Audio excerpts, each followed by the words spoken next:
বন্ধুরা, আরেকটা interesting blog নিয়ে এসেছি। আমি কলকাতার বরানগরে কাঁচের মন্দির দর্শন করতে যাচ্ছি। তো সঙ্গে থাকুন এবং দেখতে থাকুন। কাঁচের মন্দির বা মণি মন্দির, আবার অনেকে শিশ মন্দিরও বলে থাকেন। এটি উত্তর কলকাতার বরানগরের শ্রী শ্রী রামকৃষ্ণ আশ্রম প্রাঙ্গণের অভ্যন্তরে গঙ্গা নদীর পূর্ব তীরে অবস্থিত। কলকাতার বিখ্যাত এই কাঁচের মন্দিরটি পর্যটকদের আকর্ষণ করে। রামকৃষ্ণ সেবাতন এই কাঁচের মন্দির পরিচালনা ও রক্ষণাবেক্ষণ করেন। স্বামী সত্যানন্দজি এই মন্দিরটি প্রতিষ্ঠা করেছিলেন।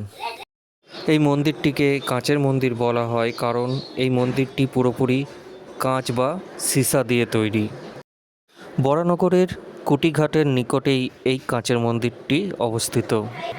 এই কাঁচের মন্দিরটি কাঁচ দিয়ে নির্মিত, দেখতেই পাচ্ছেন। তবে মনে করা হয় উপরের কাঁচগুলি ব্রিটিশ আমল থেকেই এখানে রয়েছে এবং নিচের কিছু কিছু কাঁচ এগুলো নতুনভাবে লাগানো হয়েছে।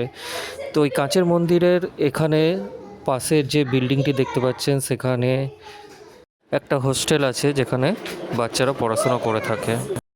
এই শিশ মন্দিরের অভ্যন্তরে পূজিত হন স্বয়ং মা কালী এবং তার পাশে আছেন রামকৃষ্ণ এবং সারদা দেবী। নিত্য এখানে মায়ের পুজো হয়ে থাকে। অপরূপ প্রাকৃতিক সৌন্দর্যে গঙ্গা নদীর তীরে এই শিশ মন্দিরটি অবস্থিত। শ্রী রামকৃষ্ণের জন্মদিনে, মা সারদার জন্মদিনে এবং স্বামী সত্যানন্দজির জন্মদিন প্রতি বছর রামকৃষ্ণ মিশনের অনুগামীরা এখানে দুর্দান্তভাবে উদযাপন করে থাকেন। কলকাতার বরানগর শিশ মন্দিরের ভিতরে দুটি পুরনো শিব মন্দির এবং ছাত্রবাস, ছেলেদের হোস্টেল রয়েছে।